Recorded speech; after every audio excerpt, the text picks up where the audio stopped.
So the slides I'm going to cover is just to revise what we did in level 2, kicking off with law 1, which is the players. And the subsection that we're going to discuss under law 1 is the nomination of players, and especially emphasis on the replacement of players. So when it comes to nominating the players, captain to nominate the players in writing to either of the umpires before the toss. Usually captains come with the nomination sheets to the toss. Also, when it comes to nomination, anyone can nominate the sides. It can be the manager of the side. Coach can nominate as well. Captain can also nominate.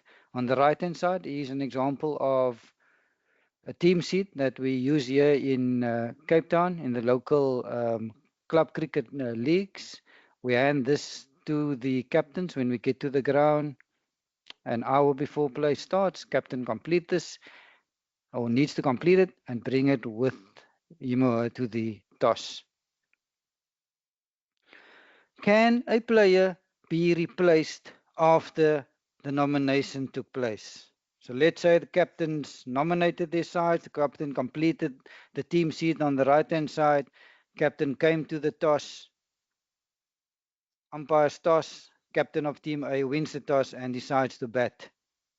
And practically, usually what happens while the toss is taking place, the teams will be busy warming up. So now the tosses took place. Then a few minutes after the toss took place and after the teams were now nominated, one of the players gets seriously injured. And now the captain comes to you and say, player X, let's say, broke a finger. Can we replace player X? So does the law allow for a player to be replaced? Don't get confused between a replacement player and a substitute. Later on in the slides, we're going to cover what a substitute is allowed to do and not to do. What I'm covering now is the replacement of a player. So the captain comes to you informing you that, let's say for argument's sake, player X broke his or her finger, and they're asking permission, can we replace that player with another player? So does the law allow for that? Yes, the law allows for a player to be replaced. But there is a condition. And what is that condition? That condition is we need permission or the consent of the opposing captain before we can replace this injured player. So practically what will happen if a captain comes to you asking you, can a player be replaced? You will tell the captain, let's walk over to the opposing captain. We're going to ask him or her permission whether your player can be replaced. If the opposing captain gives permission, yes, we can replace the player, then the law allows for this. We will then replace the player with the new player. If the opposing captain says no, then unfortunately we cannot replace that player. You will then have to play with that player in your playing 11. Yes, you can use a substitute for that player, but in terms of replacing that player, unfortunately not. But the point I'm trying to bring across here, when it comes to the replacement of a player, the law allows for it, but you need consent of the opposing captain. So now the opposing captain is given consent. So what powers does this replacement player have? Law tells us the replacement player shall have the same powers as a nominated player, i.e. this replacement player can bat, can bowl, can field, can do anything that a nominated player can do. So replacement player can have full power to participate in the match. We'll see in later slides when it comes to substitutes, and we'll see what powers the substitutes have. But for now, If a player is replaced and the captain gives consent, that replacement player, full power, can bat, can bowl, can do anything. According to the laws, the replacement player shall not bat in an innings which the nominated player that he or she is replacing if they have completed the innings. Also, according to the laws of cricket, and the emphasis on the laws, there are playing conditions that differ slightly to this, but according to the laws, when it comes to any unserved penalty time, warnings, or suspensions, the law tells us that the replacement player to inherit any penalty time, any warnings, any suspensions. When it comes to the captain, there are times that the captain is not available for whatever reason. So the law allows for a deputy to act on the captain's behalf. So if the captain is not available, and I mentioned this earlier, so in terms of the nomination of players, any person associated with the team, i.e. the coach, the manager, at local club level, we often have the scorers of that particular team nominating the players on the nomination seat.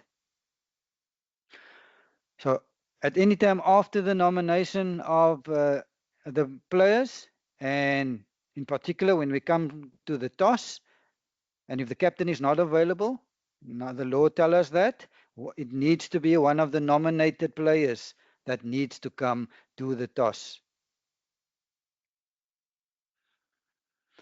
The subsection under Law 2 that we're covering, what do the umpires speak to the captains about before the toss?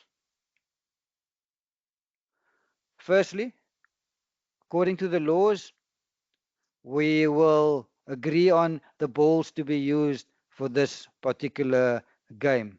So we're covering for this course the laws of cricket.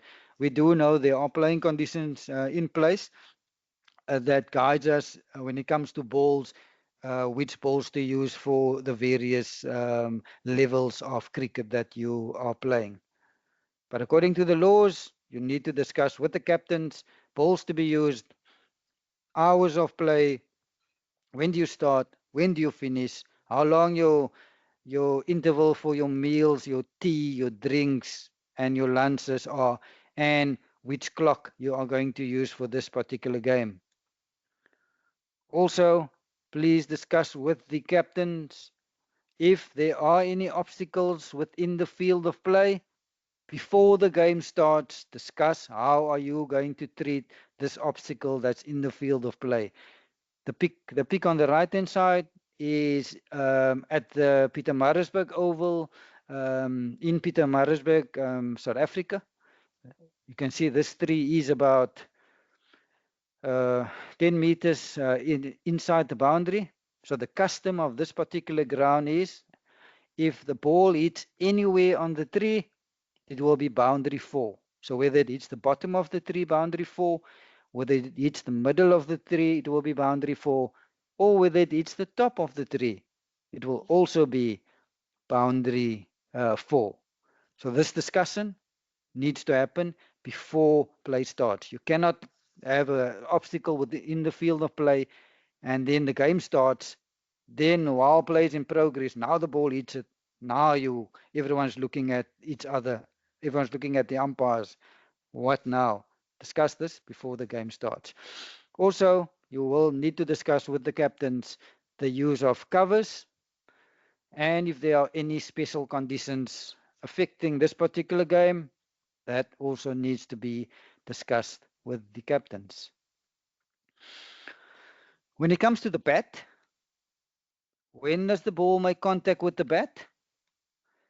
If the ball makes contact with the whole of the bat itself, if the ball makes contact with the batter's hand that is holding the bat, an emphasis on hand that is holding the bat, or any part of the glove that's worn on the batter's hand holding the bat, or any additional materials like your grip that's on the handle, like a toe guard These are just two examples of additional material.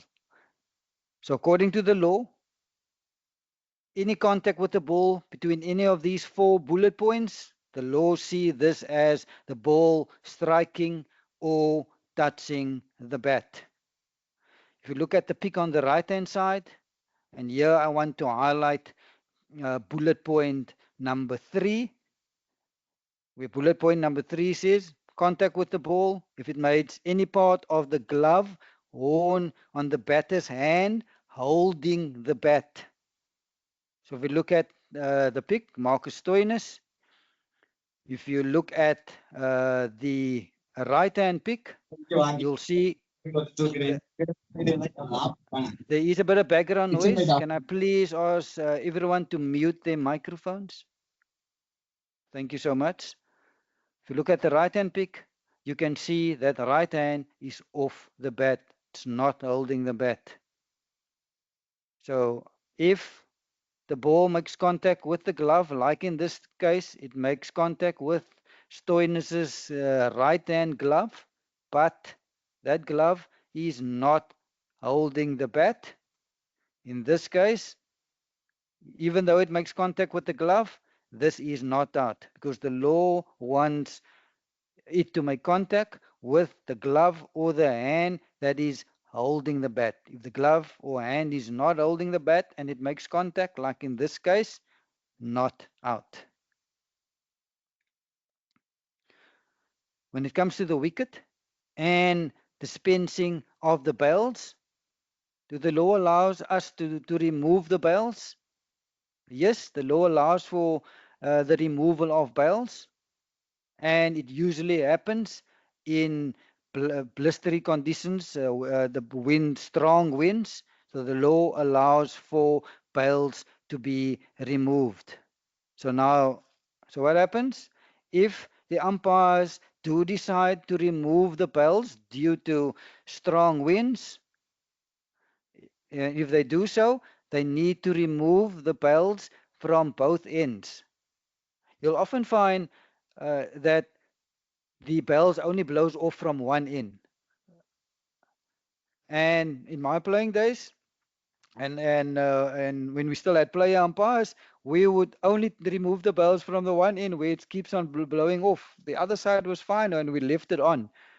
Yeah, that technically, but yes, we had player umpires. It was we didn't adhere to the law. The law tells us if you do decide to remove the bells, they need to be removed from both ends.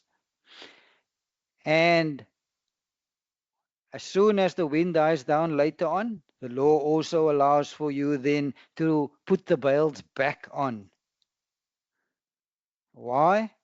Because as soon as you remove the bails, the law, when it comes to making contact with the wicket, changes, or the way you put the wicket down changes. So let's have a look at or listen to a video that this was a level 1 course that I did a few years ago, where I explain once you decide to remove the bells due to high winds, what now needs to happen for any of the fielders to put the wicket down? And remember, this is when you decide to remove the bells due to high winds.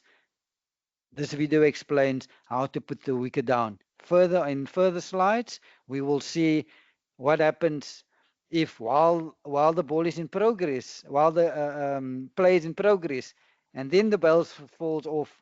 How do you now need to put the wicket down? But for this video, the umpires decided to remove the bells due to high winds. So and they removed it from both sides. So let's listen. How do you put the wicket down?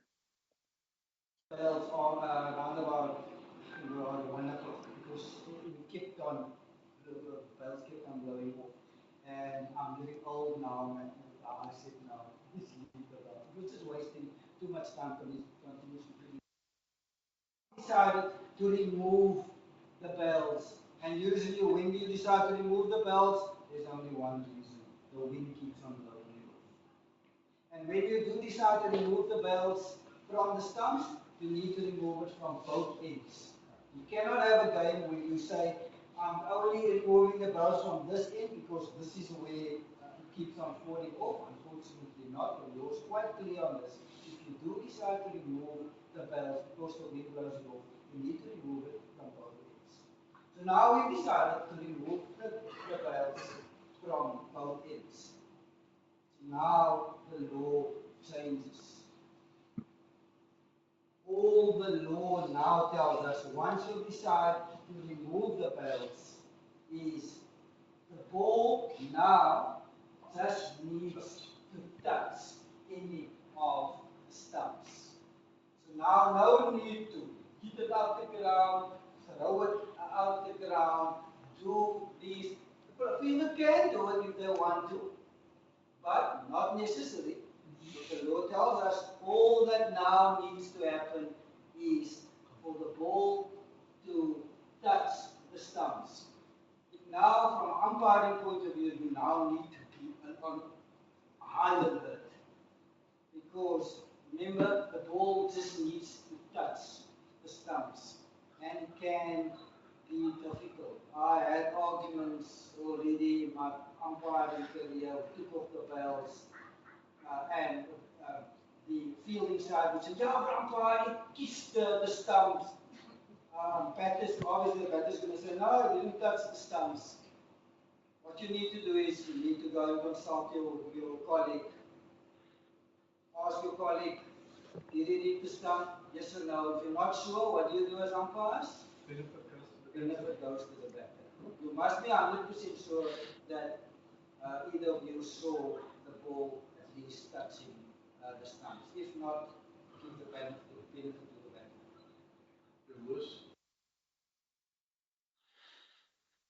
Next law we're covering is the innings, and in particular the toss. So when it comes to the toss, who needs to be at the toss? Where does the toss take place? What are the timings of the toss? Let's have a look at the law. So who needs to be there? Two captains must be there. And at least one umpire, preferably both. But if both are not available, at least one. So now we know who needs to be there. Where must the toss take place? According to the law, anywhere on the field of play. Anywhere inside the boundary, according to the law, the toss can take place. But we all know, customary, the toss takes place on the pitch right next to the match pitch. But according to the law, anywhere on the field of play. So now we know who needs to be there. We know where it needs to take place. What are the timings? There's a 15-minute window period, 15-minute window period for the toss to take place.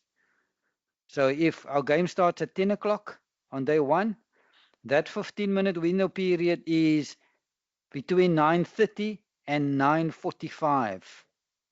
Anytime between 9:30 and 9:45, the toss to take place.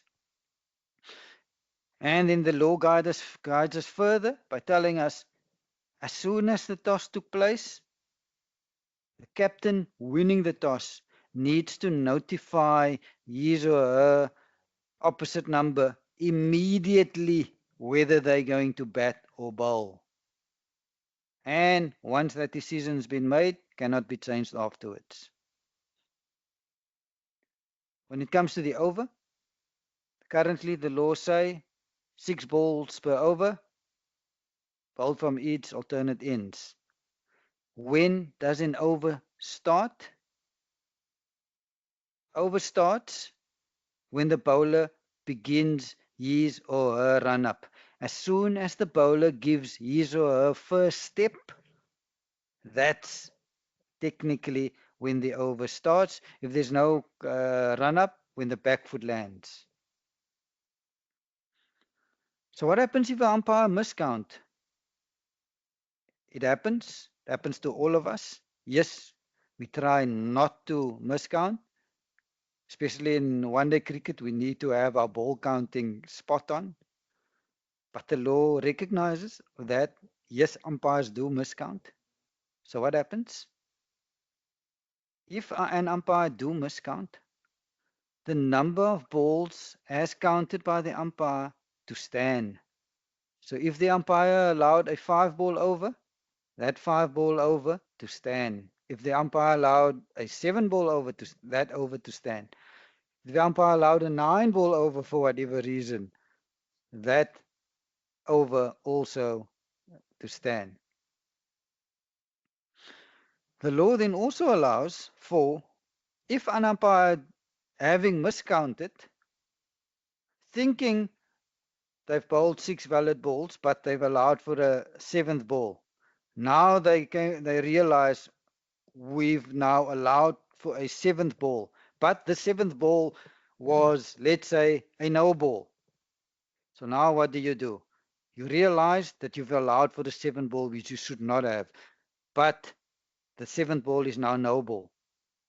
So the law allows for, yes, the 7th ball was a no ball, you've allowed for an extra ball, but you now realize that you should not have, you've bowled an extra ball. The law allows for you at that stage to call over and start the next over from the other side. So that 7th ball, everything that happened off that ball to count, runs that were scored will count. If you had to take a wicket of that ball, that wicket also to count. When it comes to dead ball, there are 8 ways that the ball automatically becomes dead. Certain scenarios happens on the field, and when it happens, the ball automatically becomes dead. There are 8 instances, and when the law says automatically, no need to call and signal dead ball. But there are 1 or 2 of them that when it do happen, you can call and signal dead ball just to inform the players. Lots of players don't know the law. So it is good umpiring practice to call and signal to inform the players that the ball is now dead. And as soon as the ball became dead, anything that happens after that is irrelevant. So the 8 instances where the ball automatically becomes dead is, firstly, when it finally settles in the hands of the keeper or the bowler, ball automatically dead. As soon as a boundary is scored, whether it's a boundary 4 or a boundary 6, ball is then automatically dead. As soon as a batter is dismissed, ball automatically dead.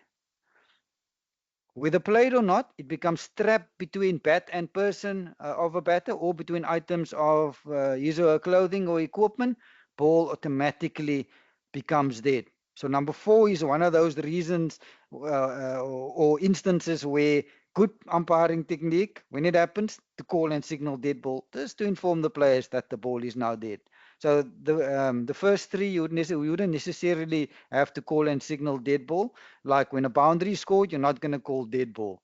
When a batter is dismissed, you're not going to call dead ball. But 4, definitely an instance. Even 5, when it lodges in the clothing or equipment of a batter or the clothing of an umpire, ball automatically becomes dead. But good umpiring technique is to call and signal dead ball. Similarly with 6, when a player returning without permission, or if illegal fielding happens, the ball automatically becomes dead as soon as the player that returns without permission touches the ball, or illegal fielding happens. But good umpiring technique is to call and signal dead ball to inform the players that the ball is now automatically dead. There is the ball hits the helmet that was placed behind the keeper. As soon as the ball hits the helmet, according to the law, it is automatically dead. But again, good umpiring technique to call and signal dead ball as soon as the ball hit the helmet. And then lastly, the ball automatically becomes dead when the match is concluded. What a Let's, comedian. yeah, let's look at a video, and this is an example of where the ball lodges in the clothing of a batter. The ball automatically becomes dead, but you can see this is a test match, so this is cricket at the highest level, and the players did not know that the ball automatically becomes dead. So good umpiring technique. As soon as the ball went in there, to call and signal dead ball. Let's have a look at the video. What a comedian. So yes, it got stuck in the pad. They're asking, and he's trying to catch it. And then he drops the ball.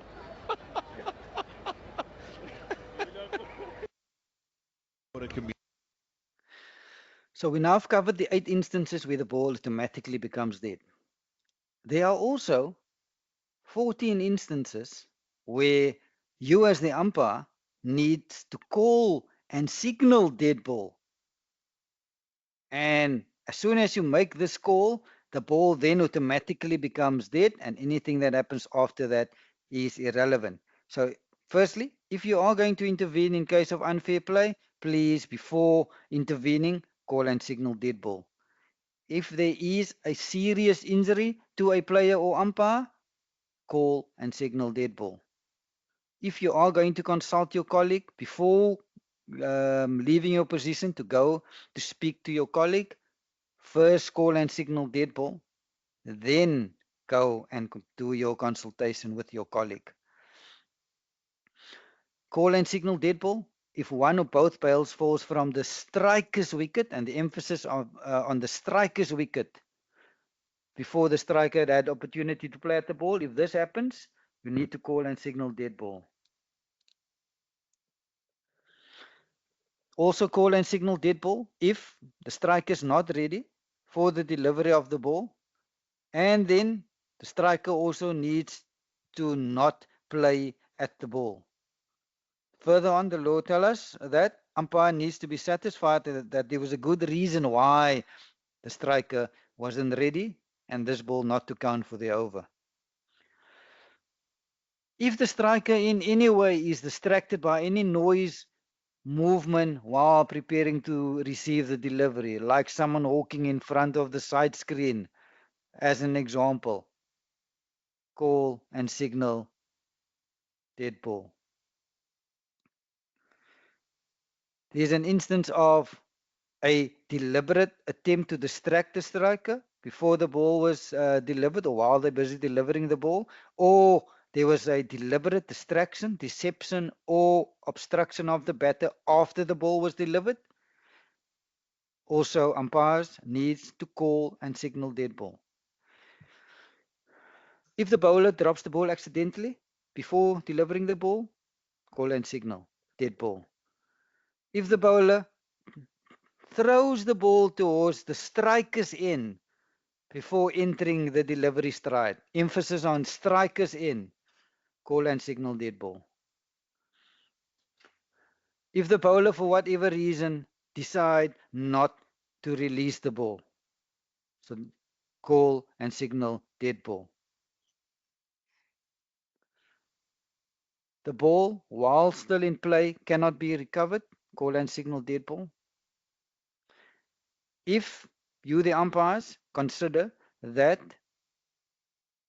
because of either a person, an animal, or an object that came within the field of play, one of the sides will be disadvantaged by this, you need to call and signal dead ball. However, the umpires do tell you, if you think if it wasn't for the intervention of this, let's say, person, animal, or object, the ball would have gone on to go over the boundary.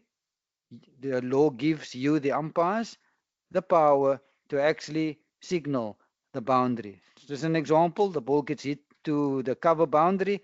A dog that was playing outside the field of play, seeing the ball coming towards the boundary, runs onto the field and intercepts the ball.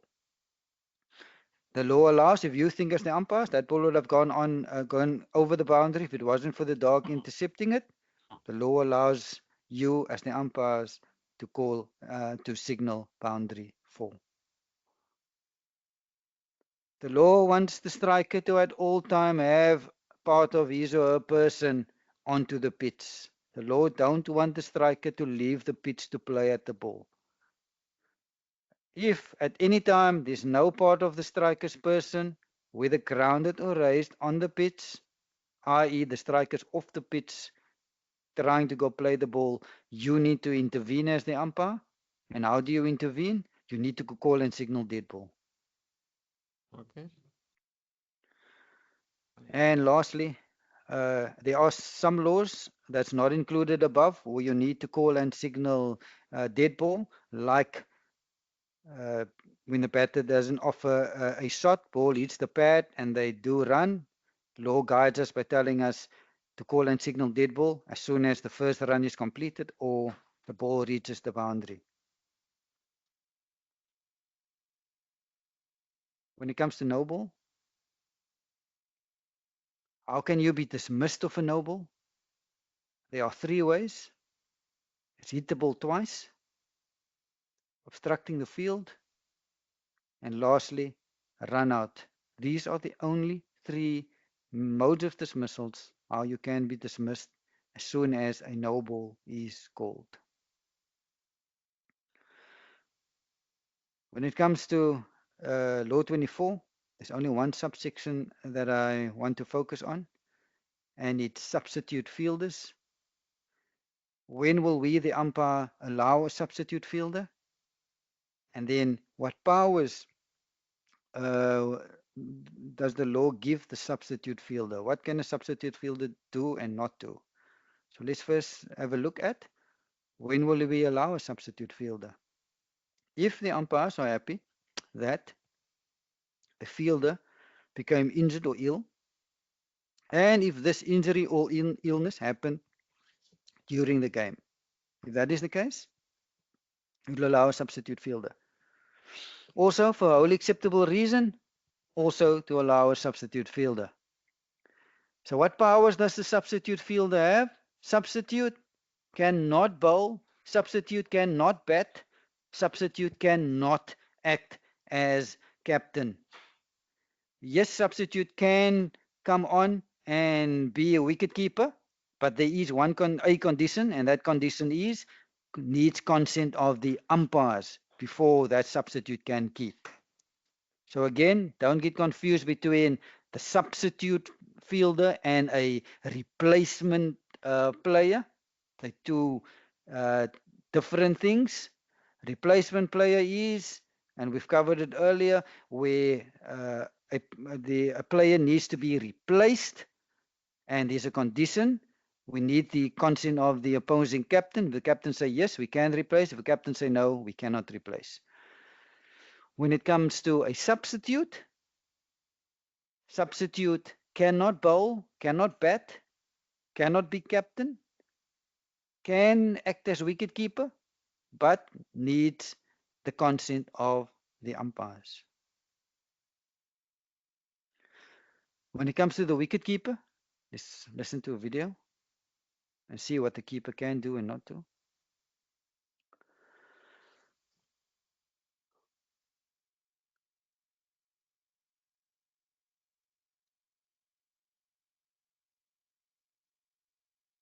The T20 match between India and Australia, which happened on 21st of November 2018. Australian wicketkeeper Alex Carey ends up touching the stumps before the ball reaches him, and after referring to the third umpire, it was declared a no ball. So what do you guys think about it? It's a no ball because he touched the stumps? Well, let's find out. Before going any further, let us take a look at the restrictions a wicketkeeper has. He has restrictions both on his movement and position. According to cricket law, after the ball comes into play, well, to know when the ball comes into play, watch the above video. And before the ball reaches the striker, it is unfair if the wicketkeeper makes any significant movement. In this case, umpire will call it dead ball and further action will be invalid. However, he is allowed to make certain movements. Let's take a look at them. He is allowed to move a few steps forward for a slower delivery, but doing so should not bring the stumps in his reach. He is allowed to move laterally, like this wicketkeeper, in response to the direction in which the ball has been delivered. He is allowed to move in response to the stroke that the striker is playing, like this wicketkeeper does, but he has to make sure that he follows the law 27.3.1. Let's see what exactly that law is. The wicketkeeper shall remain wholly behind the wicket. He can't even be parallel to the stumps from the moment the ball comes into play till either of the following things happens. Ball touches the bat or body of the striker. So he can come ahead of the stumps right after the ball touches the bat or batsman's body, just like this keeper does. Next case, he can come ahead after the ball passes the stumps, and he can come ahead if the striker starts running without playing the shot. It will be called a no ball in case of keeper violating this law. In the case of Alex Carey, ball had touched the bat when he broke the wicket. Hence, this is not a violation of law. But he was parallel to the stumps before the ball made contact with the bat. Hence, it was called a no ball.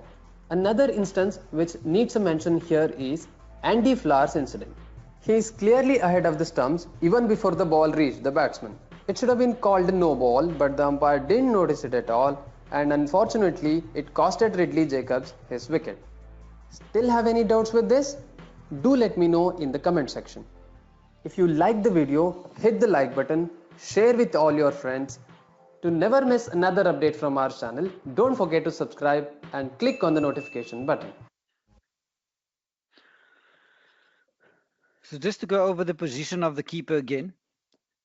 So the law wants the keeper from the moment the ball comes into play, i.e. the moment the bowler takes his or her first step, the law wants the keeper to stay behind the wicket at the striker's end at all times. There are three exceptions. What are they? If the ball touches the bat or person of the striker, so as soon as the ball touches the bat or the person of the striker, the keeper is then allowed to come in front of the stumps. Secondly, as soon as the ball passes the wicket at the striker's end and the keeper takes the ball, then the law also allows the keeper to come in front of the stumps.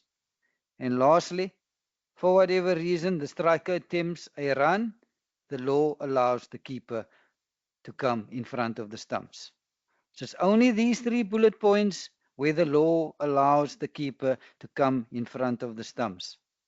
Otherwise, keeper needs to remain wholly behind the wicket at all times, except for these three reasons.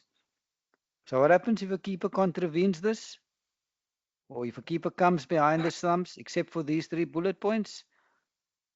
Strikers in umpire, because he or she is in the best position to see that the keeper came in front of the stumps, to call and signal no ball. Let's move on to the fielder and the protective helmets that belongs to the fielding side. The law guides us where do we put these helmets. So the law allows protective equipment for the fielding side, but when they're not in use, like when you'll find a spinner bowling from one end and a fast bowler from the other end. So when the fast bowler bowls from his or her end, and let's say there was a short leg and a silly mid-off under the helmet. So for the fast bowler, they don't need a short leg or silly mid-off. So what the fielding side will do, they will place those helmets behind the wicket keeper. The law actually guides us by telling us on the ground, behind the keeper, in line with both set of stumps. So what happens if the ball, while it is in play, makes contact with a helmet that was placed by the fielding side behind the keeper? As soon as the ball touches the helmet, the ball automatically becomes dead. 5 penalty runs to the batting side. Any completed runs to be scored, including the run in progress if the batters crossed at the moment the ball made contact with the helmet. Let's look at a video and just see what happens here. It's Kane Williamson batting, it's Numan bowling. I think that's hit the helmet. I think this will be automatic 5, will it? So we have seen the ball hits the helmet check. behind the keeper. think We'll it see is the replay 5. now. And that signal that Alim Dar is doing is 5 penalty runs to the That's batting the side. last thing you want. There you go, heading right on So the ball goes top of past the Kane, lid. through the keeper's legs, and makes contact with the helmet. Do we have to stop for a concussion So protocol? as soon as the ball makes contact with the helmet, the ball automatically becomes dead. We just saw in the previous slide that 5 penalty runs also needs to be given to the batting side. Also, runs completed to be given and run in progress if they crossed. But in this instance, it happened quickly. Kane Williamson hardly ran 2 or 3 meters when the ball hit the helmet. So at that stage, the ball became dead. They didn't cross. So only the 5 penalty runs to be given. And if there were still balls left in the over, Kane Williams should face the next ball. So when it comes to movement by fielders, what does the law allow and what does the law not allow? What can a fielder do and what are they not allowed to do? And here we focusing on movement by a fielder and excluding the keeper. We're not referring to the keeper here. We are now referring to the other fielders. So the law guides us by telling us, so as soon as the ball comes into play and before reaching the striker, it is unfair for players to move or fielders to move, except, let's look at the 3 exceptions. The law allows for minor adjustments to a fielder's stance or position. Minor. The law also allows for movement towards the striker. But there is a condition: if you are going to slightly move towards the striker, your movement should not significantly change your position. You cannot be mid off and by moving forward you suddenly now silly mid off right under the nose of the batter. That is a significant movement. The law doesn't allow for that. So yes, the law allows for movement forward, but not significant enough if to change your position as a fielder. And thirdly, the law allows for movement of a fielder, and if this movement is in response to a stroke that the striker might be playing or intend playing. So these 3 points the law allows for fielders to do: minor adjustment, moving towards the striker, moving in response to the stroke that the striker is playing. This the law allows. Anything else, the law sees as unfair. So what is the punishment for unfair movement? The law wants the umpire to intervene by calling and signaling dead ball. Further punishment: if there was a wide no ball, that to count. 5 penalty runs to the batting side for unfair movement.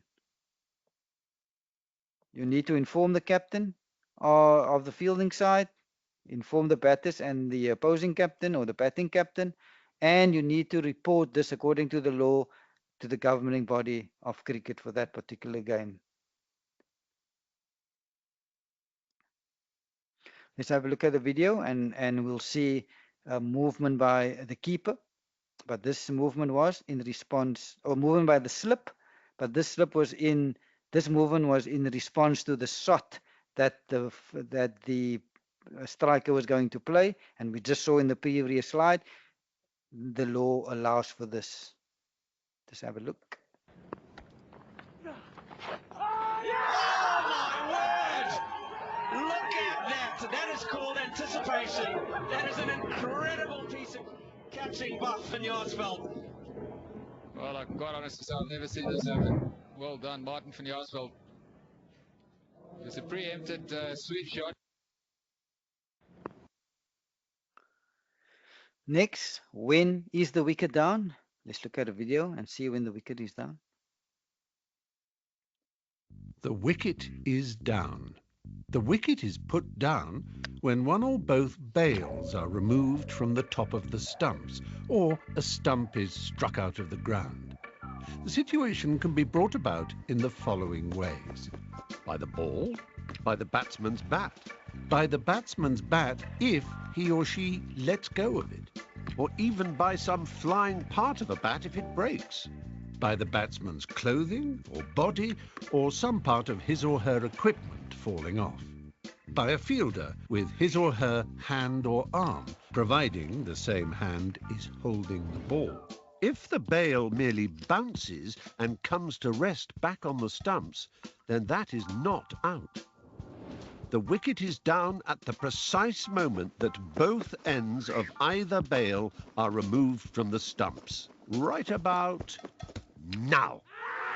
Should you have further questions on this tricky subject, such as how to put the wicket down when one or both bails have already been removed, head over to Law 29 in MCC's The Laws of Cricket. So let's just recap how to break the wicket fairly. The law guides us by telling us the wicket is fairly broken if a bail is completely removed from the top of the stumps or a stump is struck out the ground by any part of the following. So if the ball removes a bail or struck a stump out the ground, wicket is fairly broken.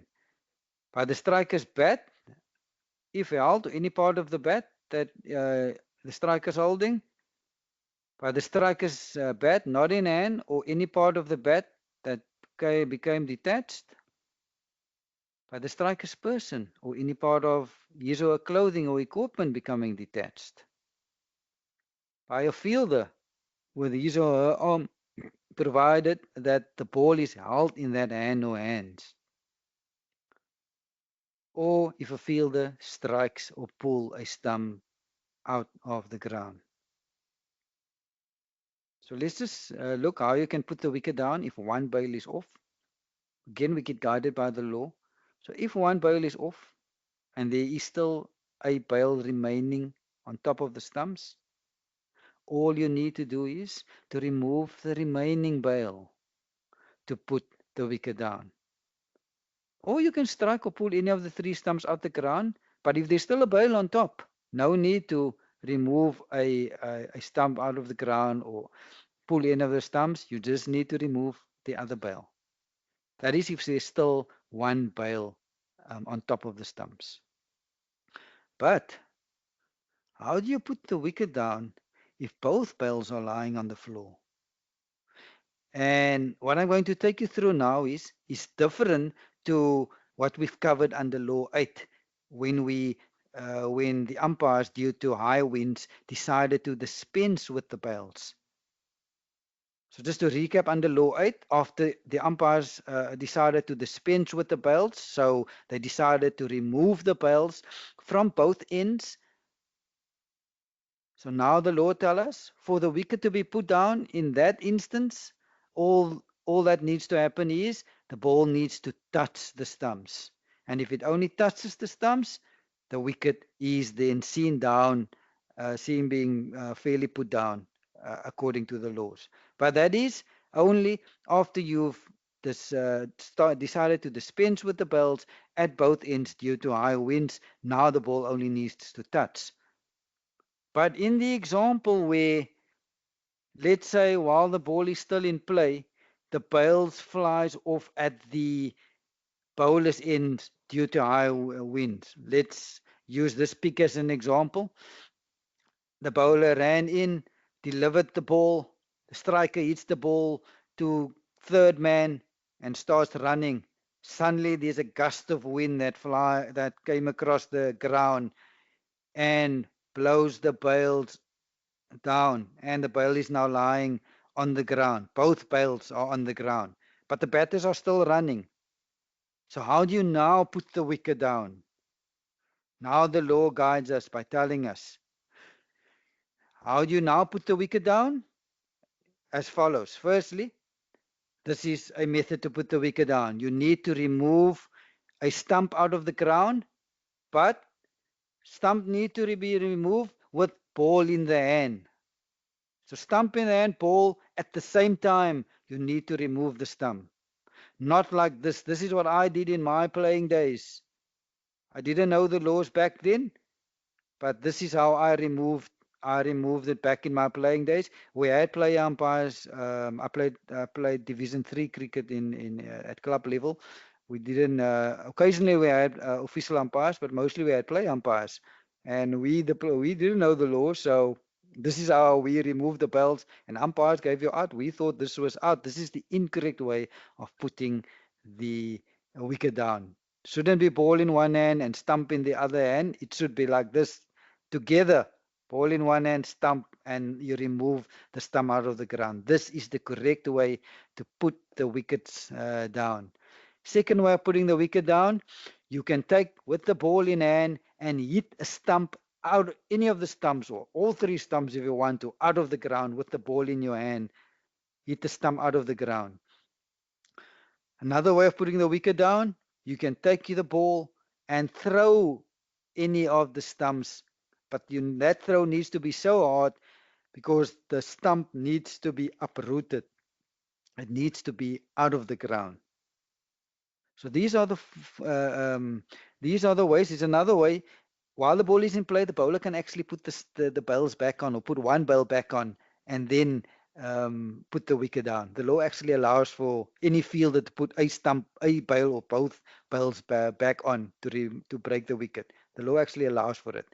So these are the four instances how you put the wicket down if while the ball was still in play, let's say the wind blows the bails down and the bails is now on the floor like in this pick. How do you then put the wicket down? In those four ways that I've mentioned.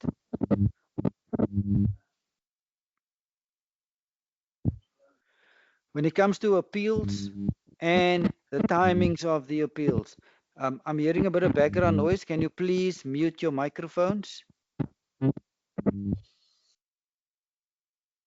Thank you so much. In terms of appeals,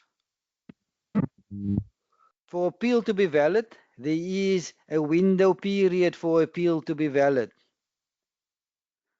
So when does that window period close? That window period close as soon as the bowler begins his or her run up to deliver the next ball. So as soon as the bowler gives the first step to deliver the next ball, that's when that window period closes.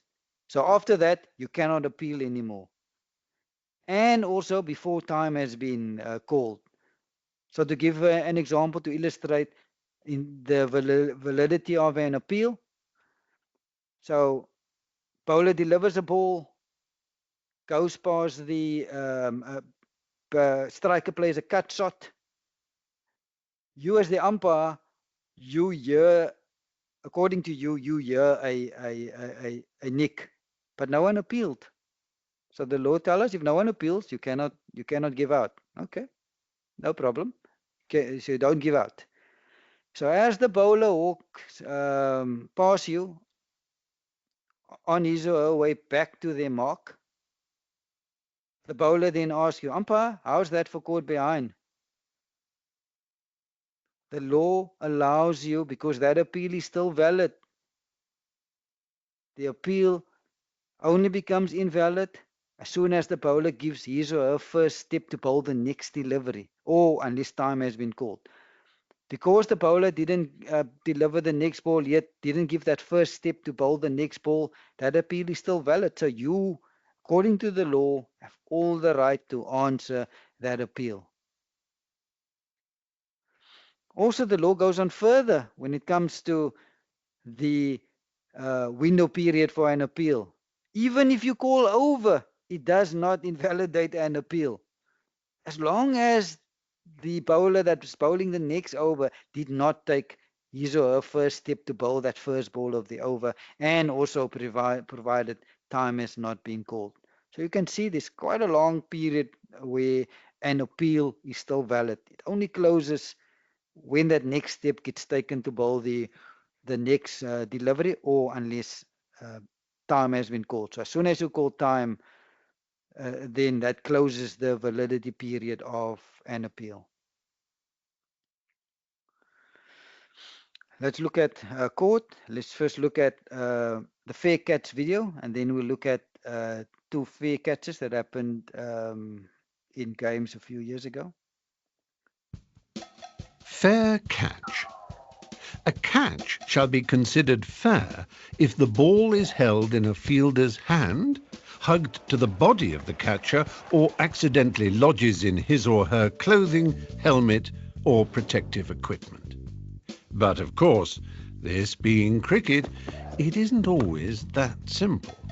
If a fielder deliberately uses an item of clothing to try to catch the ball, it is not out, and 5 penalty runs are awarded to the batting side. However, the ball can be caught after it has deflected off the other batsman, an umpire, another fielder, including off a helmet being worn, or even if it lodges in a fielder's helmet. Perhaps the main criterion for a catch to be considered fair is that the ball must not touch the ground before being caught. Here, for example, the ball does not touch the ground even though the hand holding it does so in effecting the catch.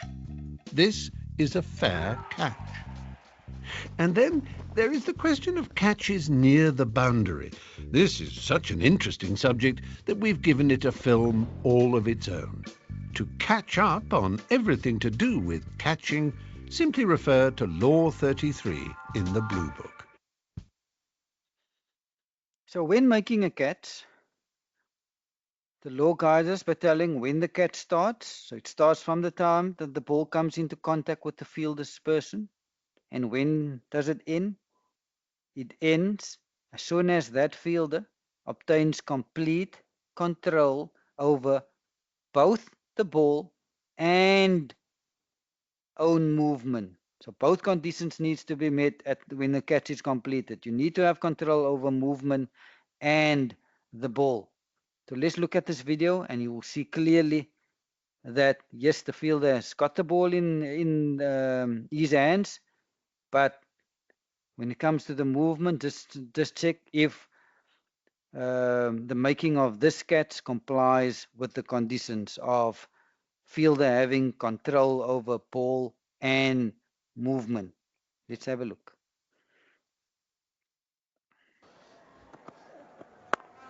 And it's Jay Hope this time, a little wide of the fielder, and almost spilled it on the second attempt.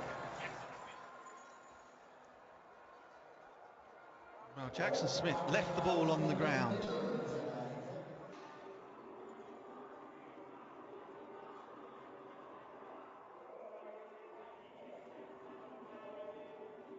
That could be a big moment for Callum Stowe.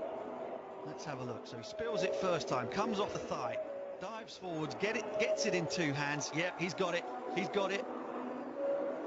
He's still got his finger. Oh my goodness me. Now that's a problem. That's a problem. So because did not have control over both the ball and his movement, that's why that was given not out. Let's look at why the Mitchell-Starc catch in an Ashes series was ruled out. Let's first look at the catch, and then we'll have Maria Erasmus explaining why he, as the TV umpire for this particular test match, gave it not out. I want your opinion on that catch now, Ricky. You've had ages to digest it as you've meandered across the outfield. What do you reckon? And the last 10 minutes in the commentary box, we've been talking about it. I'm worried about the inconsistencies of all of this. I mean, I can sit back and argue that Steve Smith wasn't in control of his movements either in the first innings. His was deemed to have his fingers underneath the ball. Mitchell-Starc took the catch, 3 or 4 feet from the ground. So at some stage his fingers were underneath the ball. Well, I'm sure we'll get more. We'll talk about it forever. We'll get more clarification, I'm sure, overnight by the time we've spoken to the umpires. But, I mean, if you look at that, I know they're talking about the movement not being completed, but that's been held longer than any slips catch, any keeper's catch that's ever been taken in the history of the game. But they catch it and throw it up straight away, and sometimes you are still moving when you've done that. So I could argue that he's controlled that ball as long, if not longer, than most catches that are actually taken in the game. I suppose, and I'd say to Strauss, I haven't been able to ask Marais Erasmus specifically about this, but if he's arguing that he's not in control of his movements, it's because he's using his ball to steady himself a wee bit. Yeah, I think that's what he'll come back to. But the inconsistencies. Was Steve Smith doing the same? I mean, that's what I don't. And I think what you'll see with a lot of these is you'll see different umpires interpret that in a different way, I reckon. Right. We'll have a look at the Steve Smith catch then, because you can go through what you mean about having his fingers on the ball and then his movements after. Yeah, well, I spoke to you this night. That he clearly catches that a long way above the ground. And what he said then, if you look at the way his fingers were underneath the ball, on the bottom side of the ball then, from what angles that I saw, the ball actually touched the ground, although his fingers were underneath it. As he came back up, the ball came out of his hand. So is he actually in control of the ball? I think Mitchell Starc was in control of the ball longer than what Steve Smith was with his. The question I have, it's sloppy from Mitchell Starc, isn't it? I think the catch was good, but you don't let the ball just go along the ground like that. He could have easily sort of rolled his body over and made sure the ball did not touch the ground. So it was a 100%. Sloppy bit of fielding in the end. Yeah, I cannot argue with that at all. So let's listen to Marais Erasmus explaining why he gave it not out.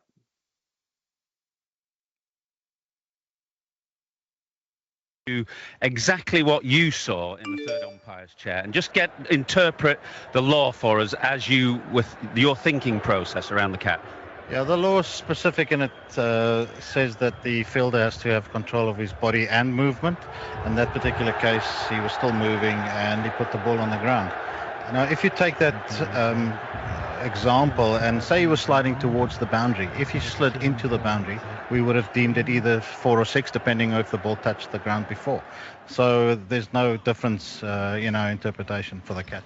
So the key thing is that he only then has control of his body when the movement has stopped, and by that stage the ball has clearly touched the ground. Yes. It was actually quite simple because he actually put the ball on the ground quite early, and then eventually when he came to stop, it was too late. Next law is hit wicket. We're first going to cover when the striker is out hit wicket. Again, there's also a window period for hit wicket to take place. We'll now see when that window period opens. In the next slide, we'll see when the window period closes, or 2 slides time, we'll see when it closes. So when does the window period for hit wicket open? It opens only after the bowler has entered his or her delivery stride, i.e. as soon as the back foot lands. That is when the window period only opens, and only from that moment onwards can the striker be given out hit wicket. We'll see in the next slide what happens if the striker puts the wicket down before the bowler enters the delivery stride. But the point I'm trying to bring across here is when the window period for hit wicket opens only after the back foot lands. So now the back foot has landed, and the striker does the following. Any course of any action taken by the striker while receiving or preparing to receive the delivery, the striker will be out hit wicket. Any action, whether it's lifting the bat up and putting the wicket down, putting the balls on the floor, going back and across, that's also an action taken by the striker in preparing for the delivery. So any action, striker put the wicket down after the bowlers enter the delivery stride, out hit wicket. Striker also out hit wicket in setting off for the first run, and emphasis now on it needs to be immediately. So the striker plays at the ball, set off for that first run, and also the setting off is immediately after playing at the ball. If that is the case, striker out hit wicket. Number 3 is almost exactly the same as number 2. The only difference is in number 2 the striker played at the ball.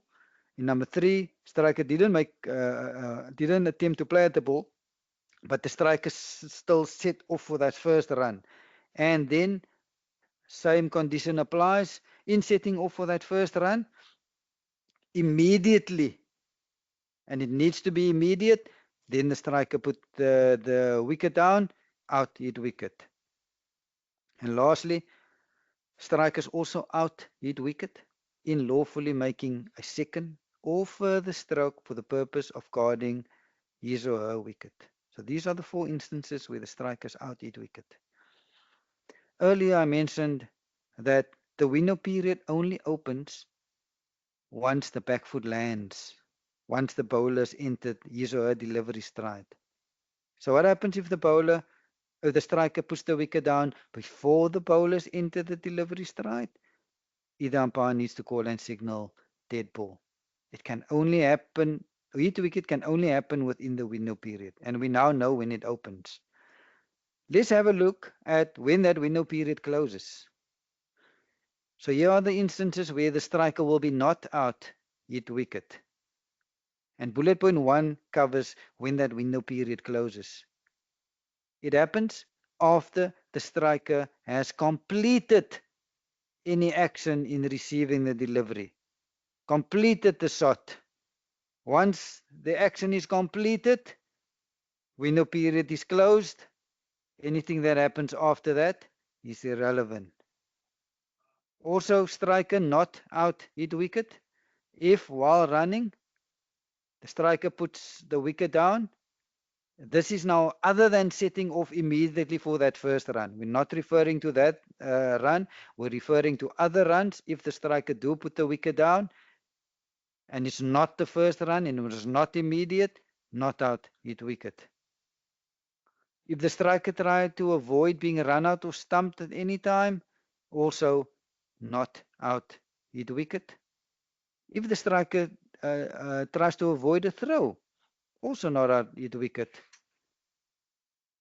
If for whatever reason the striker yes puts the wicket down, but the bowler decides not to deliver the ball, also striker not out hit wicket. And then lastly, if the delivery is a no ball, striker not out hit wicket.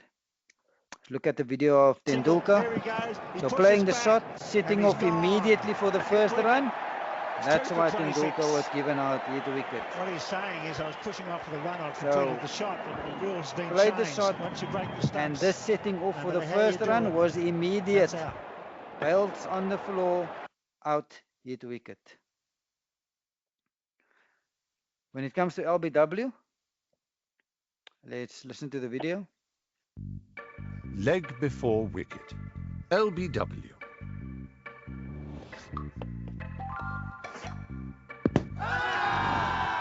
LBW is a little like the offside rule in football.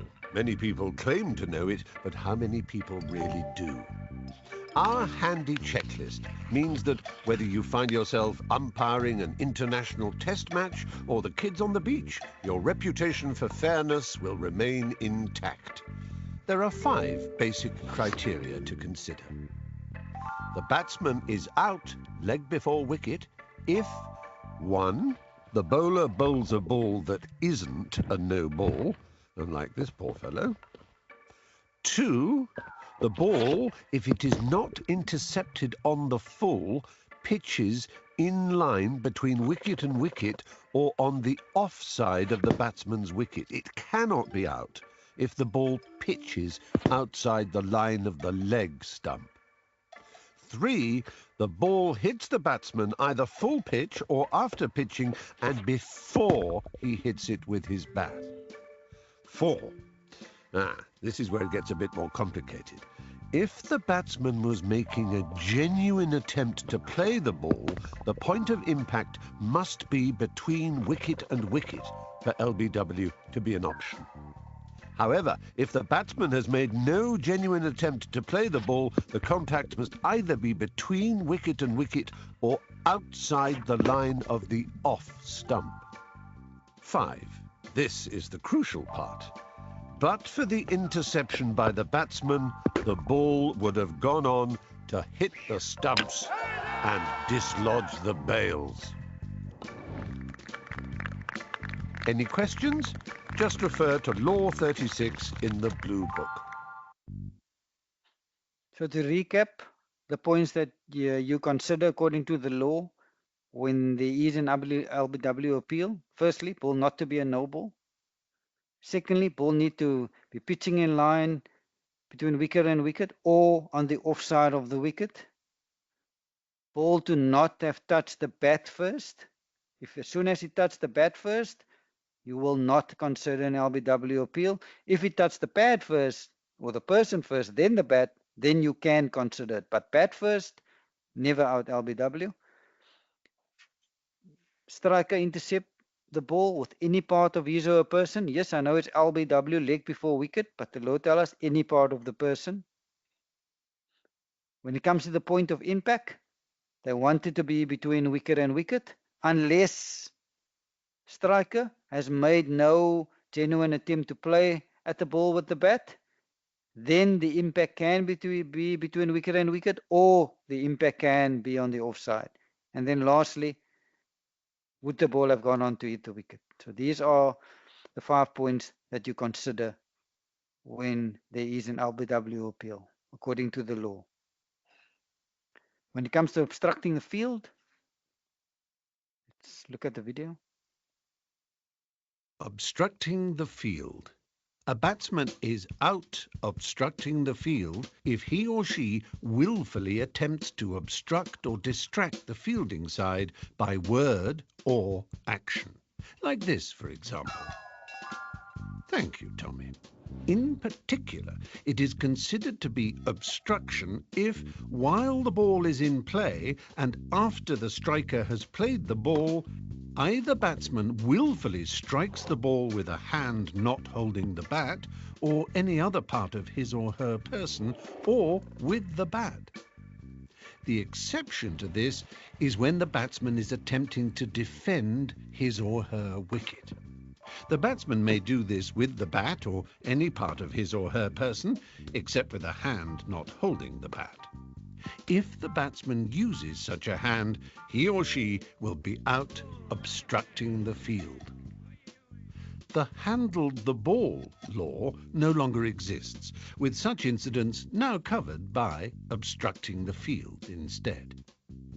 The obstruction has to be willful.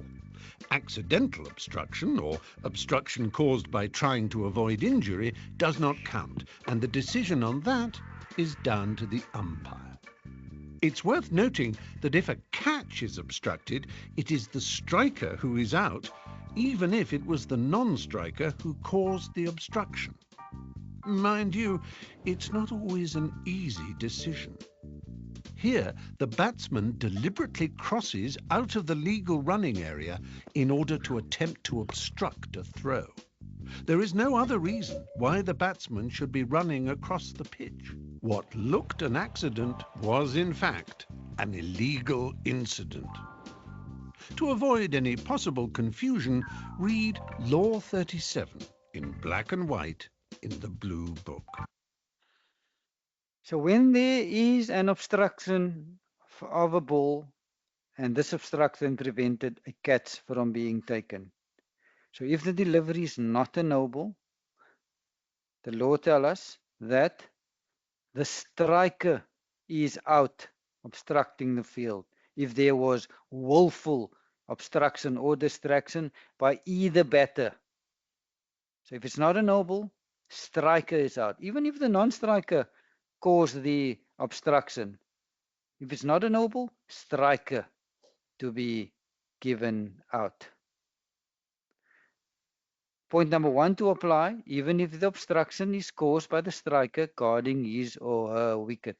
Striker cannot, yes, even though the striker wants to guard the wicket, the ball is going to drop on top of the stumps, but if the keeper standing up wanting to take the catch, the law does not allow for that. The striker is not then allowed to hit the ball even though the striker wants to guard the wicket. If that is the case, striker hits the ball, but the keeper was trying to catch it, out obstructing the field. But if the obstruction takes place from a no ball, now the law tells us that now it's the batter that caused the obstruction, that batter to be given out obstructing the field. In terms of a run scored. So when either batter is dismissed obstructing the field, let's start with point number 2 first. If the obstruction prevents the striker from being out caught, no runs to be scored. So if the obstruction prevent a catch, no run to be scored. Any other obstruction? Runs completed by the batters before the offence to be scored. When it comes to run out, how is either batter out run out? While the ball is alive, while the ball is still in play. Either batter is out run out if that batter is not within the ground and the wicket is fairly put down by action of a fielder. And it's irrelevant whether a run or not is attempted, as long as the ball is still alive, i.e. still in play, batters needs to stay behind the popping crease. And if they're not, and the wicket is put down, even if no ball is called, either batter to be given out run out. So now we know how a batter can be given out run out. There's also instances where a batter will be not out run out. What are those instances? Firstly, the batter will be not out run out if they made good their ground, but then only left it to avoid injury when the wicket was put down. In this instance, made the ground, only left it to avoid injury, not out run out. Secondly, the ball was not touched by any of the 11 fielders before the wicket was put down. If this is the case, not out, run out.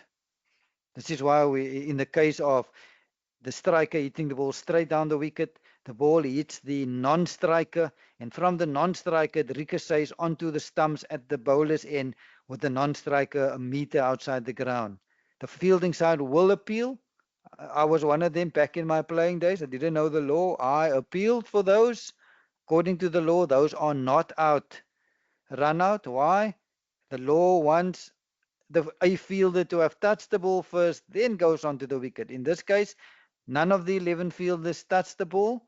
It was the other batter that touched it. And yes, and the batter is not one of the 11 fielders. That's why in my example, not out, run out.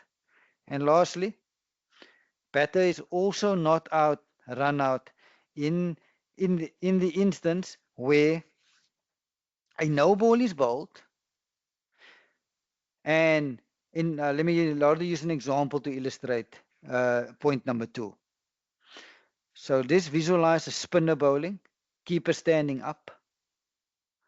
So spinner delivers the ball, bowls a front foot no ball. Bowler and umpire calls it. Batter then double steps to try to get to the pitch of the ball, misses the ball. Keeper takes the ball behind the stumps and take off the bails. The keeper will appeal. Strikers and umpire will say not out for the stumping. Why? Because you cannot be stumped off a no ball. But then the keeper will ask, yeah, but what about I'm appealing for run out, not stumping? So this is the only case where the striker will get immunity from being run out. But there is 2 conditions that needs to be in place. The striker gets immunity if a no ball was called. Striker should not have attempted a run. That's the first condition. And the second condition is the wicket is put fairly down by the wicket keeper without the intervention of another fielder. If there is intervention, then the striker can be liable for run out. But if there's no intervention by any fielder, keeper puts the wicket down, striker didn't attempt a run, no ball was called. In this instance, the striker will not be out, run out. And lastly, before I hand back to Tom, under Law 41, we covered 2 subsections. The first subsection is with regards to changing the condition of the match ball. And what we focused on is what a fielder is allowed to do with the ball. So firstly, any fielder is allowed to polish the ball on their clothing, provided no artificial substance is used. The only natural substance that's allowed to be used is sweat, nothing else, only sweat. So a law allows for polish of the ball on your clothing, and you are allowed to use only sweat. Secondly, the law allows for mud to be removed from the ball, but if you do see mud on the ball, a fielder needs to come to the umpire and remove the mud under the supervision of the umpire. And then lastly, the law also allows for, if the ball is wet, for that wet ball to be dried on a piece of cloth, and these pieces of cloth that the fielding side are using, they need to have been approved by the on-field umpires. So these are the 3 points or 3 things that a fielder is allowed to do with the ball. Lastly, under unfair play, what happens if there is a deliberate distraction or deception or obstruction of either of the two batters after the ball was delivered? So law guides us by telling us if there was a deliberate or willful attempt by any of the fielder, and this willful attempt can be by word or action, and the fielders try to either distract or obstruct or deceive either batter after after the ball was received by the striker. If this is the case, what is the punishment? Firstly, if this happens, you need to call and signal dead ball. Secondly, law tell us, even if a batter is dismissed from this, that will not count. Neither batter to be dismissed from this delivery. 5 penalty runs to the batting side. Further punishment, ball not to count as one for the over. Also, runs completed before the offence to be scored. Plus, if there were any penalty runs like a no ball or wide. And also, the run in progress to be scored. And this is the only place in the law whether it's irrelevant whether they crossed or not. That run also to be scored. Then also, batters at the wicket to decide who faces the next delivery. And lastly, once we've dished out the punishment, we inform everyone of what has happened and the punishment, and then we report this incident to the governing body of cricket for that particular competition. Tom, thank you so much. Handing back to you. Covered everything that we had to revise that we did in the level 2 course. Thanks, Tom. Back to you. Thank you very much, Abdullah.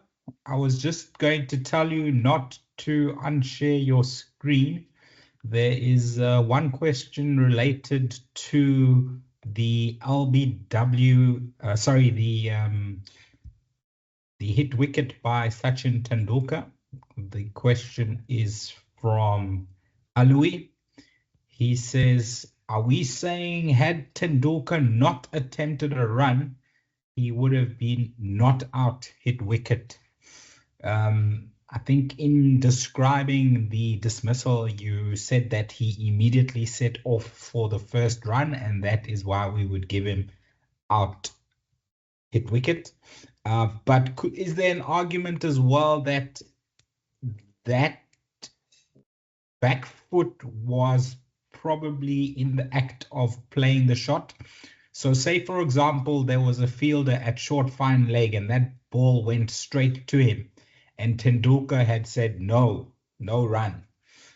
But he had still trod on his wicket. So what would your decision be there, Abdullah? Are we going to give him out hit wicket because it was part of the shot, or are we giving him not out hit wicket because he was not attempting the first run immediately? I don't know if you want to play it and talk us through it. Yeah, let me go back there. Give me a second.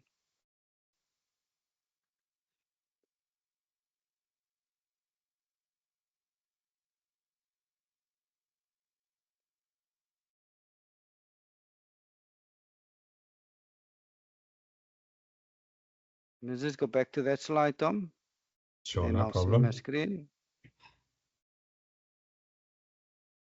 I've looked through the rest of the chat box, and that seems like the only question we've got today.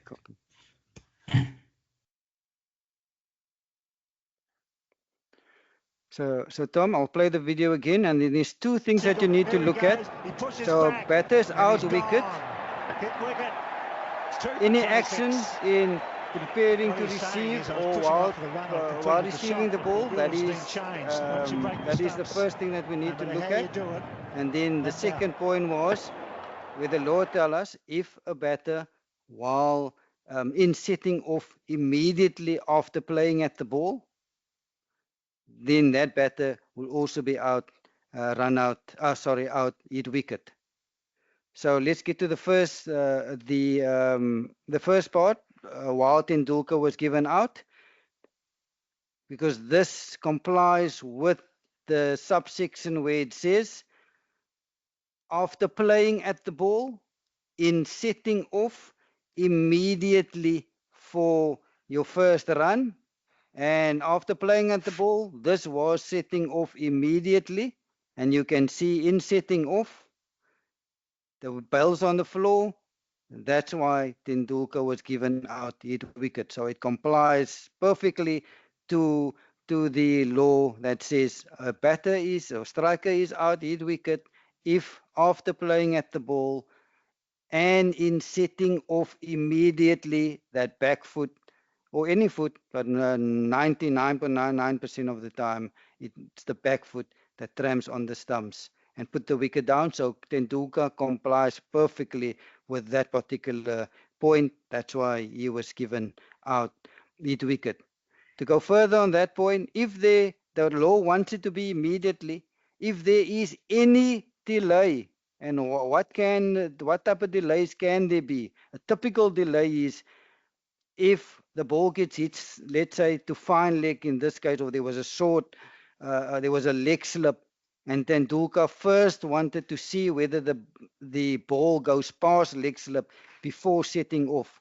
So there would have been that delay in him first waiting for the ball to go past leg slip or fine leg and then setting off. If there was any delay, there was like a wait or delay in Tendulkar first waiting, and after seeing then the ball goes past mid off, past fine leg, then takes off, then trams on his stumps, that would have been not out hit wicket, and our reason would have been the law wants the setting off for that first run after playing at the ball to be immediate. In my second example, it was not immediate. To go back to the first point, Tom, is what was he saying? The question, part of this. I didn't see the question. Yeah, the question is, if he did not run, can we see that as the completion of the shot, him stepping on his stumps? Or did he only step on the stumps because he was taking off immediately for the first run? Yeah. So if, for example, that ball had gone straight to a short fine leg fielder and Tendulkar or his partner had said, no, wait, don't run, would we have said not out because he did not set off immediately for a run? Or can we say he is out even if he wasn't setting off for a run because he was completing his shot when he stood on his wickets, his stumps?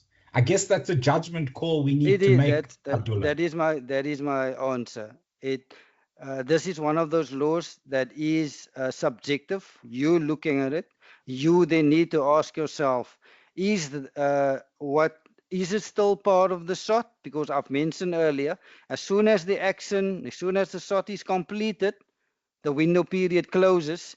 Anything that happens after that is irrelevant. So now you looking at it, you need to ask yourself the question: was that action part of the shot? Is the shot completed Is the action completed in receiving and delivery? If your answer to that question is yes, you then need to give Tendulkar not out. If your answer to that question is yes, it is still part of the shot, you need to give Tendulkar out, hit wicket. Do you want to play it one last time without volume, Dula? And Okay. maybe everyone in their own minds can make up their decision if they think that he trod on his stumps while playing the shot, or he only trod on his stumps because he was taking off for the first run.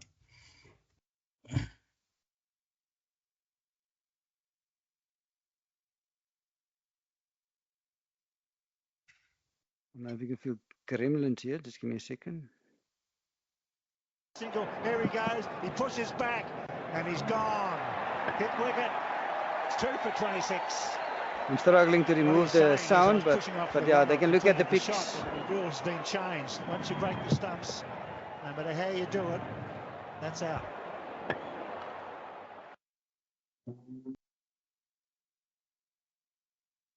Interesting call. Somanath has got his hand up. Somanath, please unmute the microphone and the floor is yours. Sir, I want to say I want to know one thing. Sir, when I confirm the shot is completed. So you think the shot is completed, Somanath? Sir, I want to know when I confirm that the shot is completed. It's very difficult, Somanath. It's not clear cut. There isn't an exact moment when you can say the shot is completed and now the run is starting, because it seems like it's one movement to me. As soon as his back foot lands and slips back, he's taking off to run. I would argue that it's still part of the shot, but somebody can easily argue that the shot was completed and he has it was in taking off for the run that he trod on his stumps. You must my thinking, my thought process is when you take off for a run, you move forward, you don't move back. So that's why I'm saying his movement backwards was the end of the shot rather than the beginning of the run. Abdullah, I don't know if you have a different opinion. No, don't have exactly the same. That is still part of the shot. It was a back shot. He tried to glance it to fine leg. My interpretation is that was part of the shot. Tramped on his stumps, out, hit wicket. Thank you, Abdullah. So even if they didn't take a run, both Abdullah and I would give the Tendulkar out hit wicket. Alui, you've got your hand up. You want to comment on that? Please unmute your microphone. Yeah, go ahead.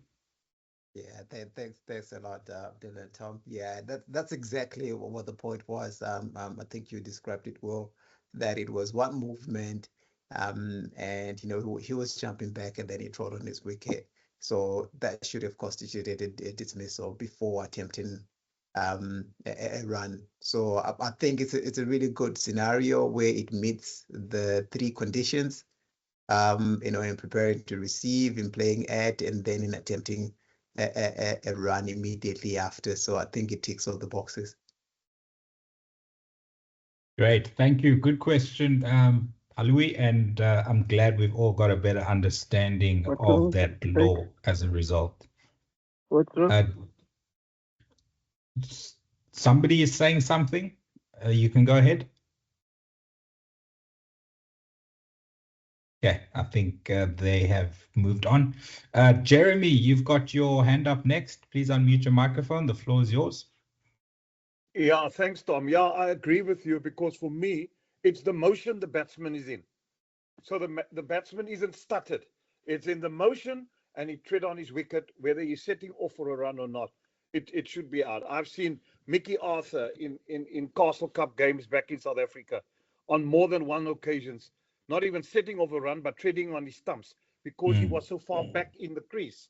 So the motion of that movement treading onto the stumps on numerous times, and that's how he got out many times, was because of it all flowing, and it wasn't like he is starting to sit and then stopped and then tread on his stumps. It's in the flow of the motion in the deliveries when the ball's delivered. That to me, yeah, constitutes out. I agree with you guys. Great, thank you very much, Jeremy. Somanath, you've still got your hand up. Are you happy that we've dealt with the scenario? Yes, sir. Yes, sir. Yes, sir. Excellent. I'm Thank happy. you.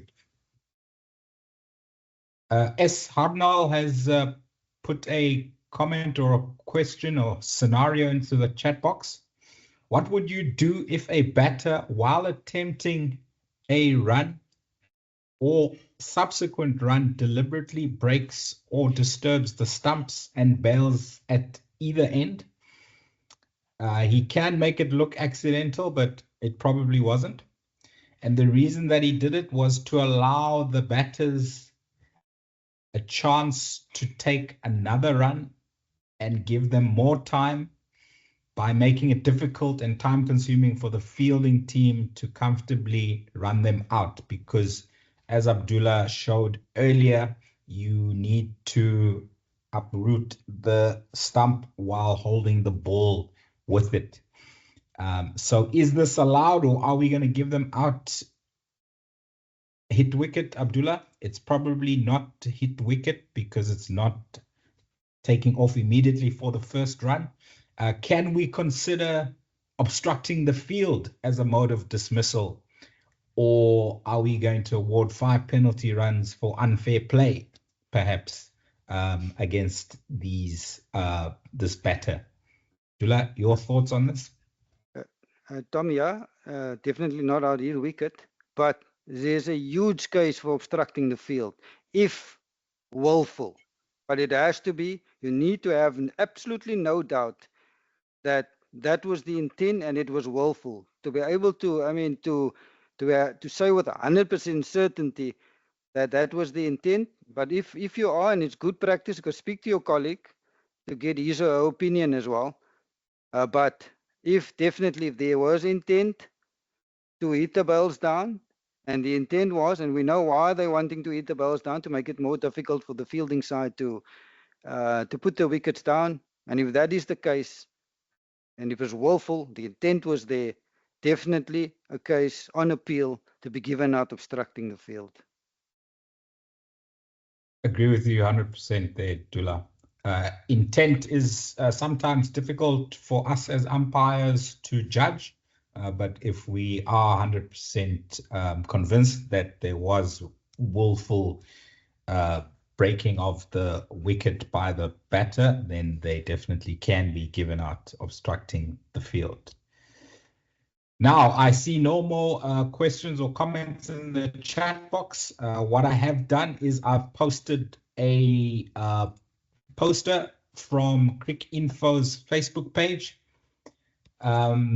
Today it was announced, although it has been circulating in the cricket media for the last week or so, all the other changes in ICC playing conditions that are effective June for test matches and then July for white ball cricket, limited overs cricket, which is one-day internationals and T20 internationals for men's cricket. So we've got until Monday to dissect all of these new playing conditions for you. And so when we reconvene on Monday for lecture 3 of our level 3 umpiring course, hopefully we'll have Alauddin Palika back with us, and he will be able to take us through some of the nitty-gritties of these particular new playing conditions. Do keep in mind, however, that the Cricket South Africa Level 3 umpiring exam is based on law, and just a couple of playing conditions that are mentioned in the exam. So don't get confused by all the extras that we are delivering in this course. Those are for you to understand what you see on television, and also if your association adopts these new playing conditions, then you are ready to officiate with them in mind. But for the purposes of the exam, please just follow what we present to you on our PowerPoint presentation. Alui has got his hand up again. Alui, do you have another question or comment? Please unmute your microphone. The floor is yours. All right, thank you so much. Sorry, just had two other questions I wanted to ask. I think the first one was regarding the fair catch. I think in the video that you played, they had the Stephen Smith scenario in there, and I'm not so sure what the decision was, but I think Ricky Ponti mentioned that that one was given out. Can we say that Stephen Smith was in control of his movement when he threw the ball up in the air? Abdullah, you want to take that one? Stephen Smith's catch? Yeah, I'm trying to visualize the Stephen Smith catch. Yeah, he was also in the clip. Yeah. It was in the video that you played after the Mitchell Starc non-catch. Yeah, you want to give me a second. Yeah, let me go there again. And let's just play it slow motion, and we can take it. We can take the candidates through it. Just give me a second. Sure. Yeah, and after that, I've got one more question. So let's do that first. Yeah.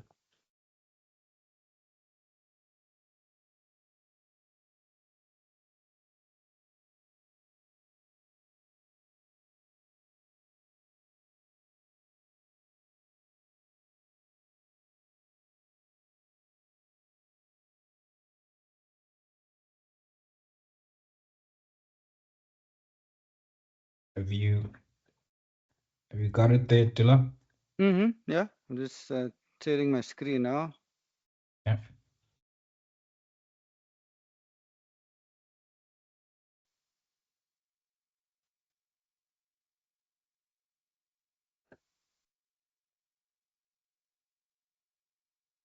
I want your opinion on that catch now, Ricky. You've had ages to digest it as you've meandered across the outfield. What do you... More clarification, I'm sure, overnight by the time we've spoken to the umpires. But, I mean, if you look at that, I know they're talking about the movement not being completed, but that's been held longer than any slips catch, any keeper's catch that's ever been taken in the history of the game. But they catch it and throw it up straight away, and sometimes you are still moving when you've done that. So I could argue that he's controlled that ball as long, if not longer, than most catches that are actually taken in the game. I suppose, and I'd say to Strauss, I haven't been able to ask Murray Erasmus specifically about this, but if he's he's not in control of his movements, it's because he's using his ball to steady himself a wee bit. Yeah, I think that's what he'll come back to. But the inconsistency was Steve Smith doing the same? I mean, that's what and I think what you'll see with a lot of these is you'll see different umpires interpret that in a different way, I reckon. Right. We'll have a look at the Steve Smith catch then, because you can go through what you mean about having his fingers on the ball and then his movements after. Yeah, well, I spoke to you this night.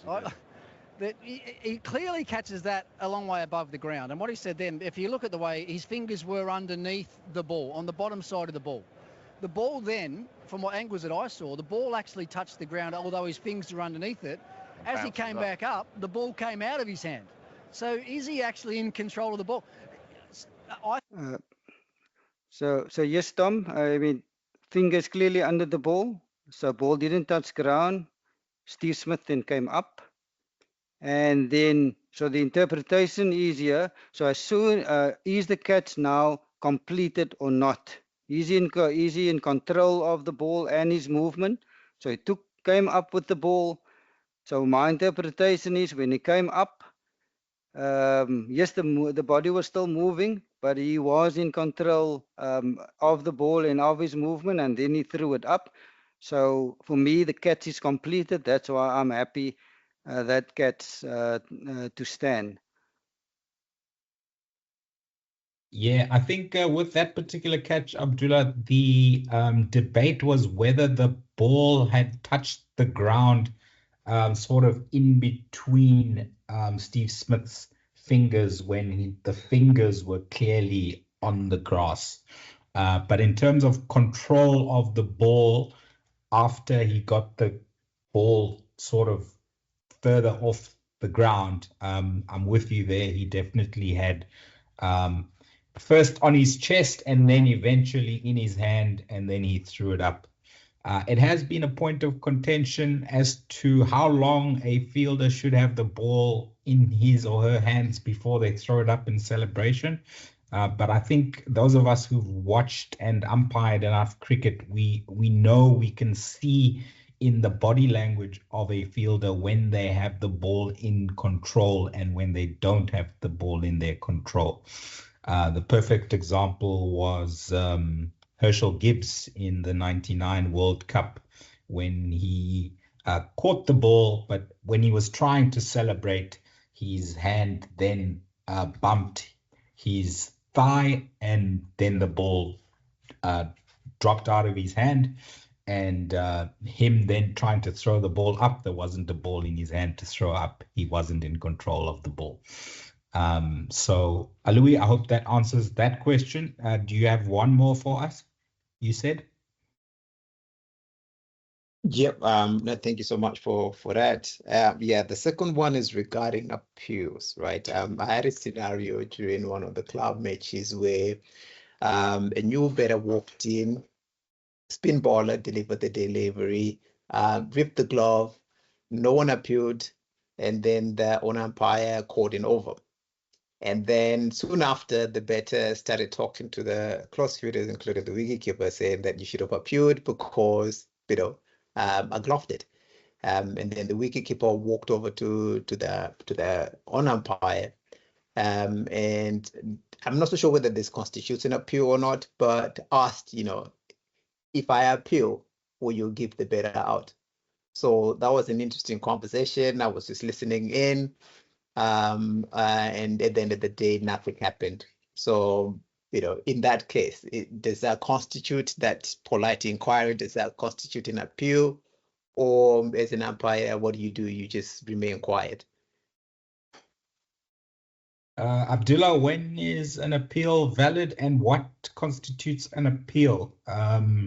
If a fielder comes to you and says, if I were to appeal, would you give that out? Do you consider that an appeal? No, that's not an appeal. But if you need clarity, you need to ask the fielder, are you appealing? Is this an appeal? I will get clarity.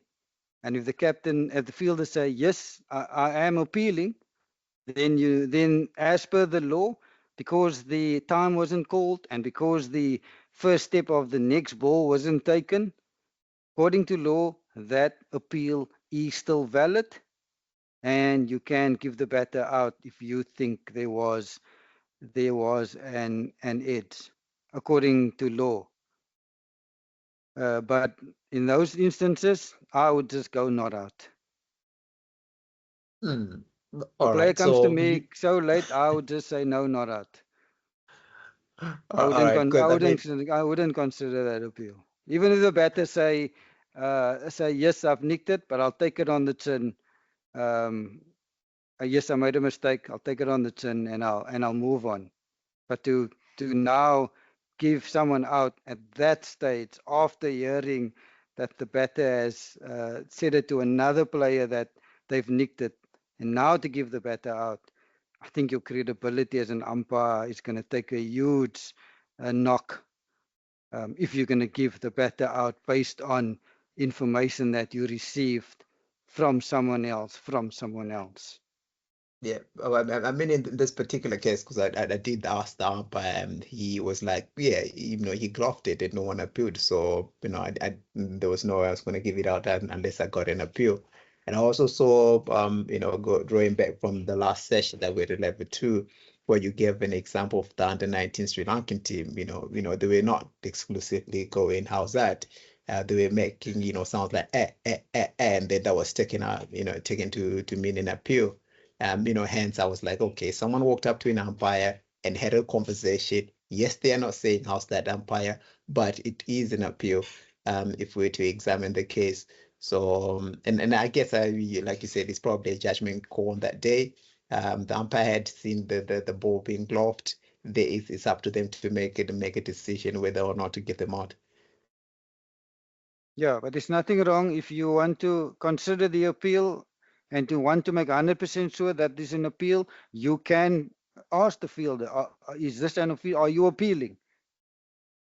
And then if they say yes, now you know, now you're 100% certain that yes, it is let's say an appeal, then you can consider it instead of not knowing, thinking, is it an appeal, is it not an appeal, must I consider it, must I consider it? Just for clarity's sake, ask, are you appealing? If the answer is yes, as per law, you can consider it because the window period is still open. Only closes when the bowler takes that first step for the next delivery or unless time has been called. Sure, thank you so much. Okay, earlier I missed Nomula Rahul Reddy's question about Andre Russell somewhat deceiving Shane Watson. I'm going to share my screen. Apologies for the poor quality of the video. It is from 2009, I think. So Abdullah, here we've got, I'll play it and then we can talk through it and give our opinions. This Andre Russell. Is my screen being shared at the moment, Abdullah? No, Tom. I can see something, but I don't see any visuals.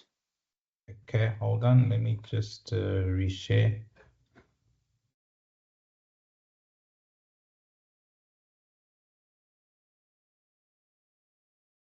I'm going to share my whole screen here.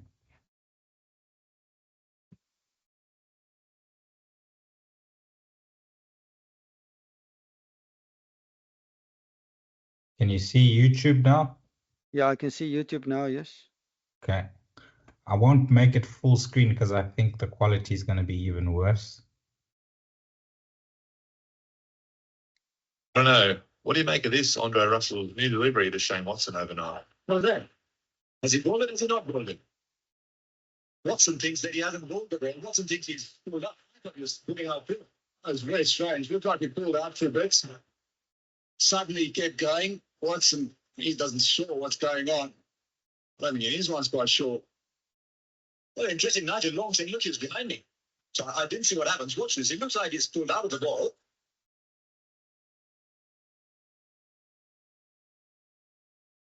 Now, what kind of is that a variation? Is that a variation? Can you say that's a new action? Well, that's a novel one. I haven't seen that before. Then full mark for innovation there.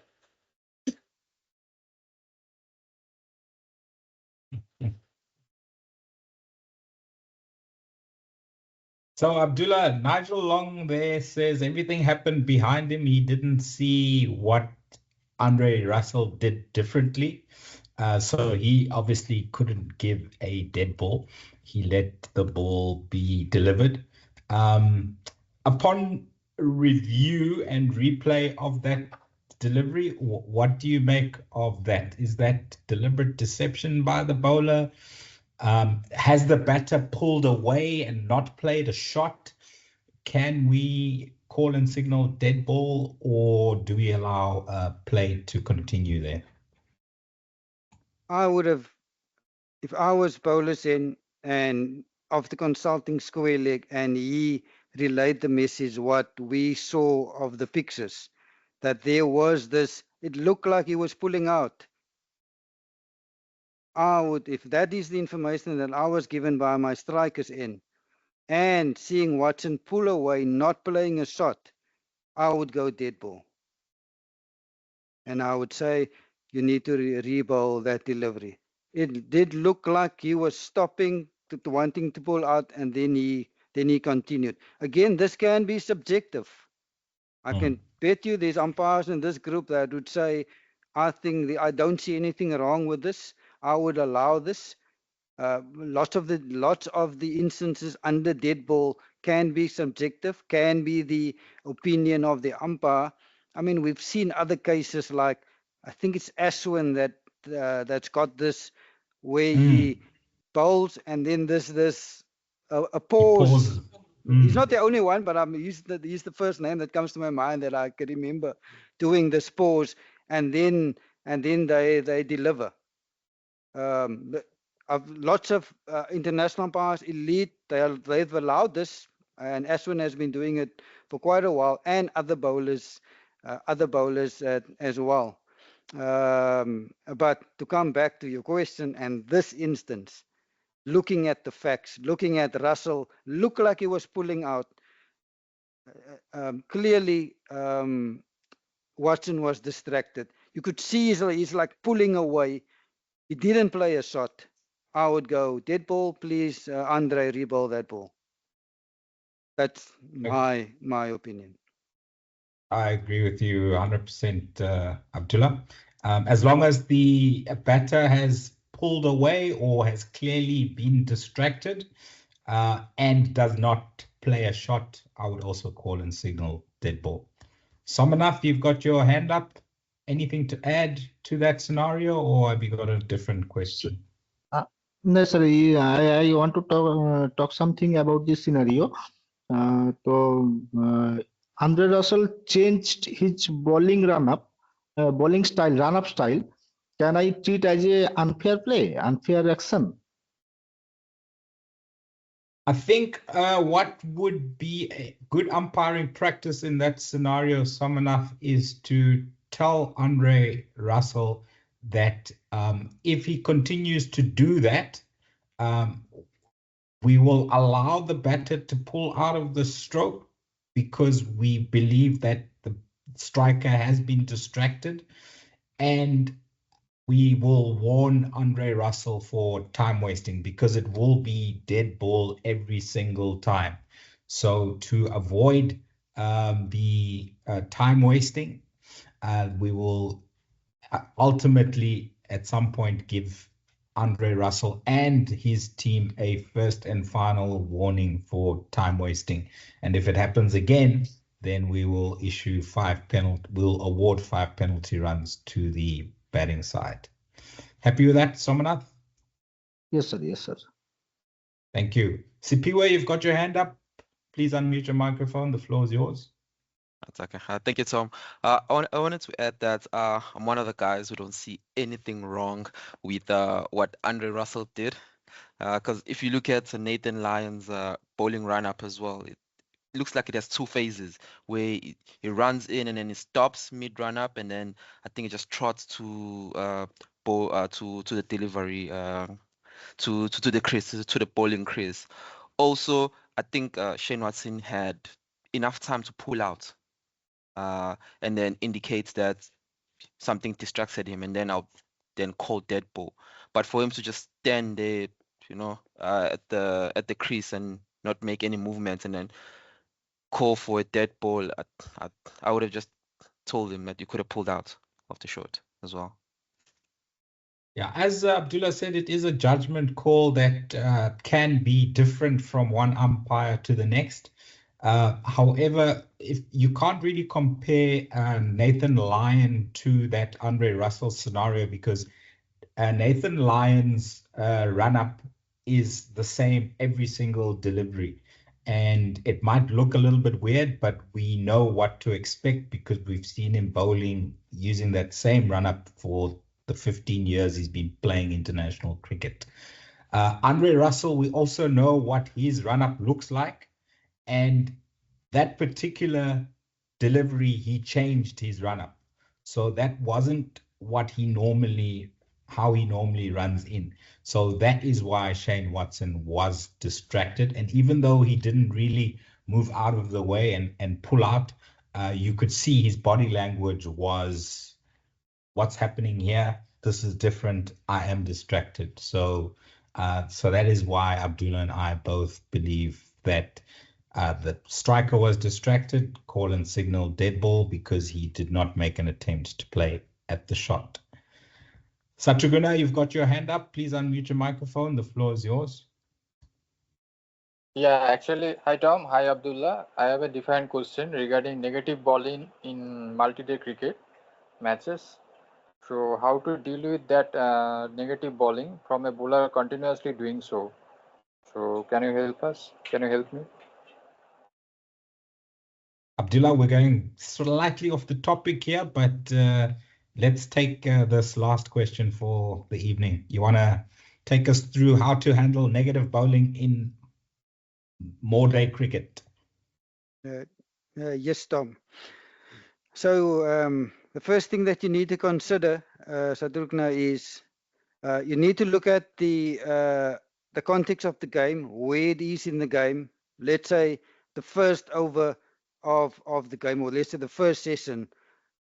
If there's, let's say, 4 or 5 balls going way down leg side, in the first session of a test match, I wouldn't see that as negative bowling. It's maybe just the bowler spraying it all over. But let's say later in the day 3 or day 4, day 5, where the fielding side, let's say the batting side needs 100 runs to win, and there are 10 overs left. Now the bowlers go wide of the crease, firing it down leg. This is just one example of now the context of the game. Why they're bowling so wide outside off stump? Why they're bowling continuously down the leg side, knowing or to prevent the batters from scoring runs to get to the winning run. So now the context of the game is now why they're bowling negative, to prevent runs scoring. So you need to take the context of the game into account. And if you believe that they are starting to bowl negatively, can be anything, doesn't always have to be down the leg or way outside off or bounce or high bounces. You need to take into account if you feel it is the fielding side is now negative. They're trying to prevent the batting side from scoring runs. You now need to act. What do? You first speak to the bowler by telling the bowler, I've seen you bowling 5 out of the 6 balls down the leg side, way down the leg side. I can see the context of the game. I know what you're trying to do. This is a negative tactic. You need to play positively, bowl to the batter. So after speaking to the bowler, if he or she continues, I'll now bring the captain in. And I'll tell the captain what I'm observing. I had spoke to the bowler. You now need to not bowl negatively, bowl at the batter. And after speaking to the bowler, spoke to the captain, and if they then still persist, now you need to go first and final warning. And if they then persist, now you can apply the 1-day ruling in terms of wides. So if they bowl down the leg side, you now apply the 1-day ruling for this negative bowling. Did I answer the question, Tom? Yes. You would now judge every delivery as if it was a limited overs match in terms of judging wides after you've given those warnings. 100%. Satruguna, are you happy with that approach? Yeah. Thank you. Thank you so much, Tom and Abdullah. It's very helpful. Thank you.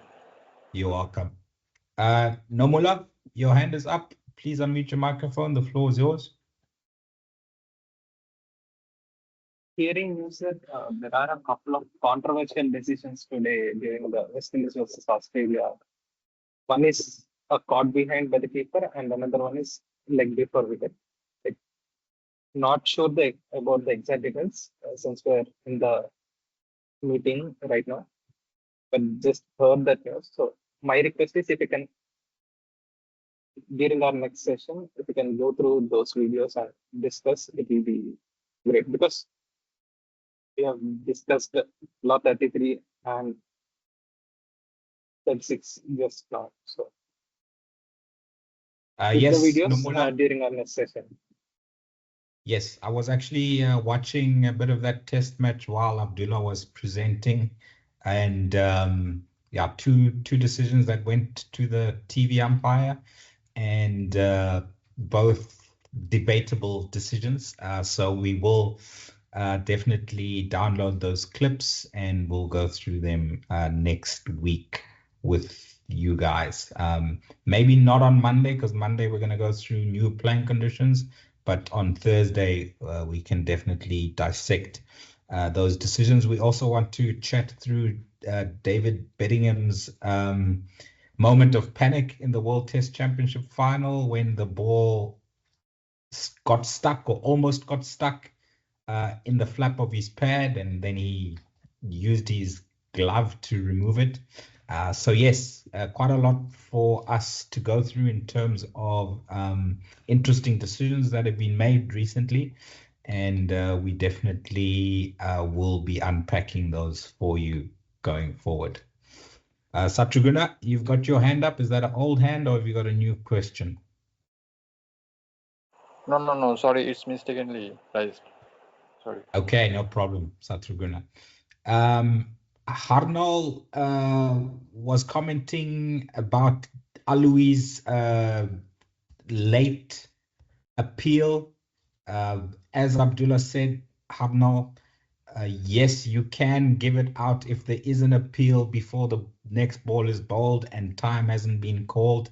But you're going to have a hell of a lot of controversy if you give an appeal out a minute after the ball happened. So just be careful and rather manage it, I think, with a not out than having to deal with the chaos of giving a batter out long after the appeal, long after the delivery, after getting a late appeal from the fielding side. Ladies and gents, I do not see any new questions in the chat box. I do not see any hands up in the meeting room. I'd like to thank all of you for your interaction and your participation. And we will reconvene once again on Monday, same time, same place, same Microsoft Teams meeting link. I will send out a recording of this video tomorrow morning by 10 a.m. South African time. Have a great day further. Thank you all and goodbye.